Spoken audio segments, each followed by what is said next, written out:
আপনি কি অভাবী? তাহলে কোরআনের একটি মাত্র আয়াত আজ থেকে আপনি আমল করুন, অভাব দূর হয়ে যাবে। আরে ভাই, হতাশ হওয়ার তো কিছু নাই। লা তাকনাতু মির রাহমাতিল্লাহ, আল্লাহ নিজে বলেছে তোমরা হতাশ হও না। তোমরা যদি হতাশ হও তাহলে কি হবে বলো?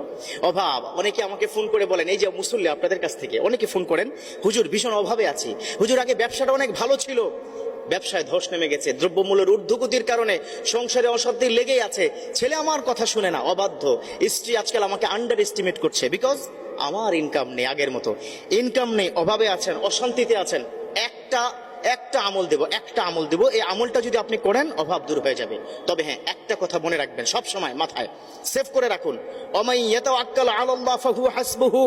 এই কথা আমারও না, এটা কিন্তু আল্লাহর কথা। আল্লাহ পাক কি বলেছেন? Those the people are depends on Almighty. Allah is good enough for him.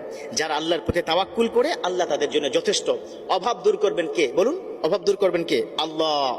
আল্লাহ আপনার অভাব দূর করবেন। There is no another